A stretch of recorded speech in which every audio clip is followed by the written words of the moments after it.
வணக்கம். தருமபுரி டைம்ஸ் செய்திகளுக்காக தமிழ்ச்செல்வன்.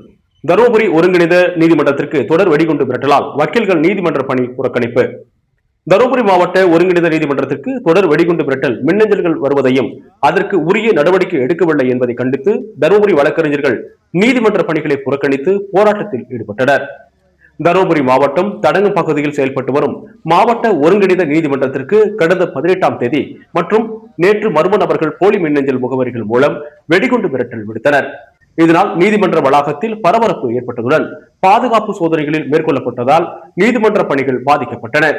இதேபோன்று கடந்த சில மாதங்களாக தருமபுரி மாவட்ட கலெக்டர் அலுவலகம் மற்றும் ஒருங்கிணைந்த நீதிமன்றத்திற்கு அடிக்கடி போலி மின்னஞ்சல்கள் மூலம் வெடிகுண்டு மிரட்டல் விடுக்கப்படுவதாக கூறப்படுகிறது. ஆனால் இந்த மிரட்டல்களுக்கு காரணமானவர்கள் கண்டறிவதில் காவல்துறையினர் போதிய நடவடிக்கை எடுக்கவில்லை என வழக்கறிஞர்கள் குற்றம் சாட்டுகின்றனர். இதனைத் தொடர்ந்து தருமபுரி பார் அசோசியேஷன் தலைவர் அழகுமுத்து மற்றும் செயலாளர் சரவணன் தலைமையில் வழக்கறிஞர்கள் நீதிமன்ற பணிகளை புறக்கணித்து போராட்டத்தில் ஈடுபட்டனர்.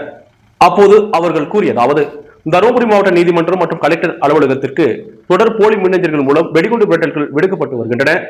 இது குறித்து மாவட்ட நீதிமன்ற நிர்வாகமும் காவல்துறையும் உரிய நடவடிக்கை எடுக்காமல் மெத்தன போக்குடன் செயல்பட்டு வருகின்றது என்றும், இதனால் வழக்குதாரர்கள், வழக்கறிஞர்கள் மற்றும் நீதிமன்ற ஊழியர்கள் அச்சத்துடன் சிரமத்துடன் செயல்பட வேண்டிய நிலை ஏற்பட்டுள்ளது என்றும், மேலும் வழக்குதாரர்களுக்கு கிடைக்க வேண்டிய நீதி மற்றும் நிவாரணமும் தாமதமாக வருகிறது என்றும், மேலும் வெடிகுண்டு மிரட்டல் விடுக்கும் நபர்கள் உடனடியாக கண்டறிந்து கடுமையாக நடவடிக்கை எடுக்க வேண்டும் என்று தருமபுரி ஒருங்கிணைந்த நீதிமன்றம் மற்றும் மாவட்ட கலெக்டர் அலுவலகம் பாதுகாப்பு ஏற்பாடுகளை பலப்படுத்த வேண்டும் என்றும் வலியுறுத்தினர்.